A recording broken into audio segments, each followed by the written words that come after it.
I found that nothing in life is worthwhile unless you take risks. Nothing. Nelson Mandela said, "There is no passion to be found playing small and settling for a life that's less than the one you're capable of living." Now, I'm sure in your experiences in school and applying to college and picking your major and deciding what you want to do with life, I'm sure people have told you to make sure you have something to fall back on. Make sure you got something to fall back on, honey. But I never understood that concept, having something to fall back on. If I'm going to fall, I don't want to fall back on anything except my faith. I want to fall forward. I figure at least this way I'll see what I'm going to hit. Fall forward. This is what I mean. Reggie Jackson struck out 2,600 times in his career, the most in the history of baseball. But you don't hear about the strikeouts. People remember the home runs. Fall forward. Thomas Edison conducted 1,000 failed experiments. Did you know that? I didn't know that. Because the 1,001st was the light bulb. Fall forward. Every failed experiment is one step closer to success. You've got to take risks, and I'm sure you've probably heard that before, but I want to talk to you about why that's so important. First, you will fail at some point in your life. Accept it. You will lose. You will embarrass yourself. You will suck at something. There's no doubt about it. And I know that's probably not a traditional message for a graduation ceremony, but hey, I'm telling you, embrace it, because it's inevitable. And I should know. In the acting business, you fail all the time. Early on in my career, I auditioned for a part in a Broadway musical. Perfect role for me, I thought, except for the fact that I can't sing. So I'm in the wings, I'm about to go on stage, but the guy in front of me, he's singing like Pavarotti. He's just, and he's just going on and on and on. And I'm just shrinking, I'm getting smaller and smaller. So they say, "Oh, thank you very much, and you'll be hearing from us." So I come out with my little sheet music, and it was Just My Imagination by the Temptations. That's what I came up with. So I hand it to the accompanist, and she looks at it and looks at me and looks out at the director and was like, So I start, I'm going to sing. I'm like, "This is my imagination once again, and then coming away with me." And I'm not saying anything, so I'm thinking I'm getting better. So I just start getting into it. It was just running. This thank you very much, Mr. Washington. Thank you. So I assumed I didn't get the job. But the next part of the audition, he called me back. The next part of the audition is the acting part of the audition. So I'm like, hey, okay, maybe I can't sing, but I know I can act. So they pair me with this guy, and again, I didn't know about musical theater. And musical theater is big, so they can reach everyone all the way in the back of the stadium. And I'm more from a realistic, naturalistic kind of acting where you actually talk to the person next to you. So I don't know what my line was. My line was, "Well, hand me the cup." And his line was, "Well, I will hand you the cup, my dear. The cup will be there to be handed to you." I said, "Oh, okay."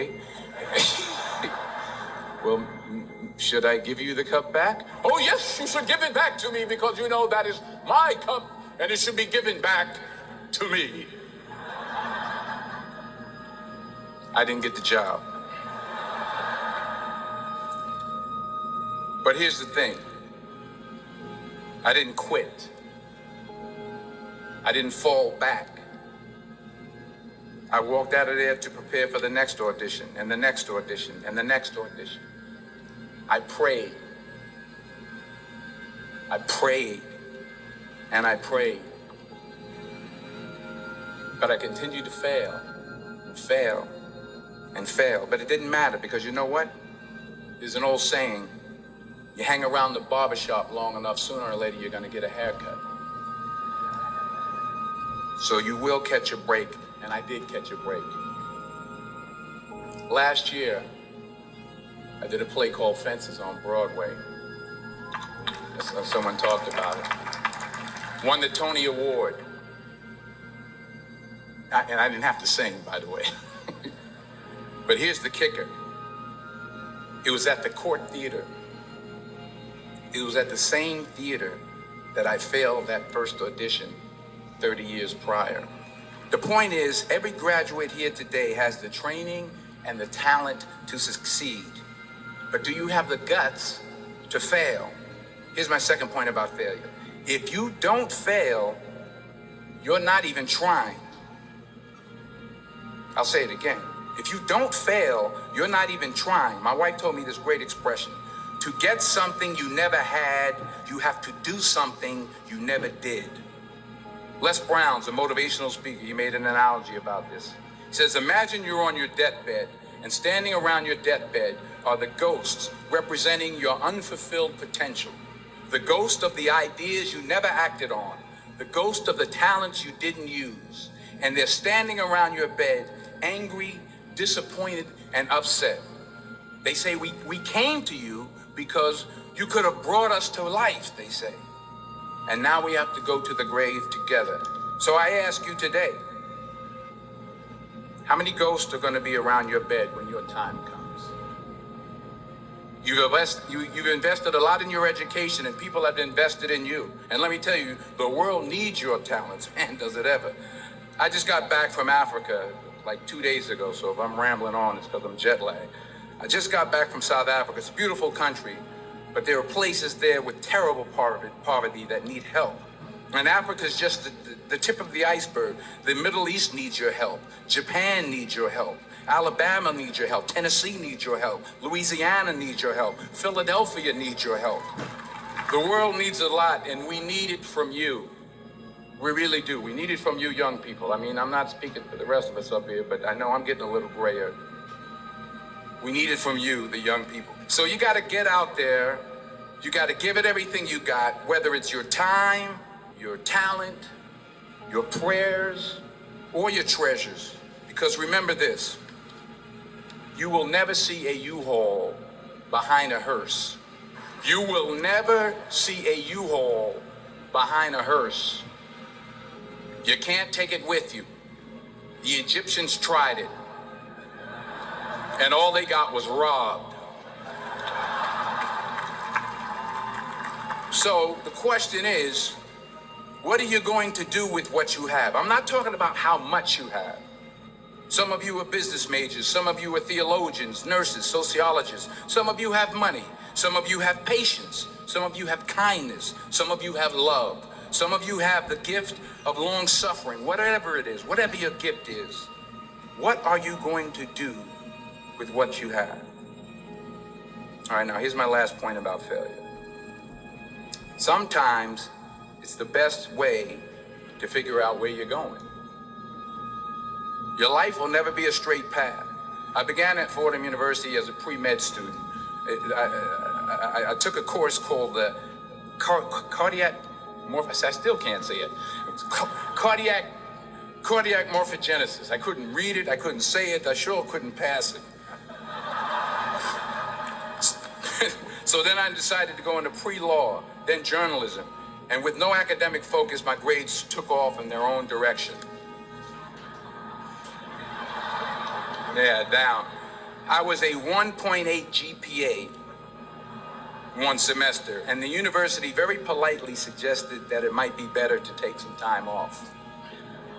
I was 20 years old. I was at my lowest point. And then one day, and I remember the exact day, March 27th, 1975, I was helping my mother in her beauty shop. My mother owned a beauty shop up in Mount Vernon. And there was this older woman who was considered one of the elders in the town. And I didn't know her personally, but I was looking in the mirror, and every time I looked at the mirror, I could see her behind me, and she was staring at me. She just kept looking at me. Every time I looked at her, she kept giving me these strange looks. So she finally took the dryer off her head and said She said something I'll never forget. First of all, she said, somebody give me a piece of paper. Give me a piece of paper. She said, young boy, I have a prophecy, a spiritual prophecy. She said, you are going to travel the world and speak to millions of people. Now, mind you, I'm 20 years old. I'm flunked out of school. In fact, like a wise ass, I'm thinking to myself, maybe she's got something in that crystal ball about me getting back into school next fall. But maybe she was on to something, because later that summer, while working as a counselor at the YMCA camp in Connecticut, we put on a talent show for the campers. And after the show, another counselor came up to me and asked, have you ever thought about acting? You're good at that. So when I got back to Fordham that fall, I got in and I changed my major once again for the last time.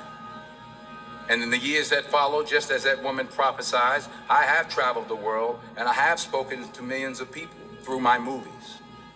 Millions who up till this day couldn't see me. Who up till this day I couldn't see while I was talking to them, and they couldn't see me. They could only see the movie. They couldn't see the real me. But I see you today, and I'm encouraged by what I see. And I'm strengthened by what I see. And I love what I see.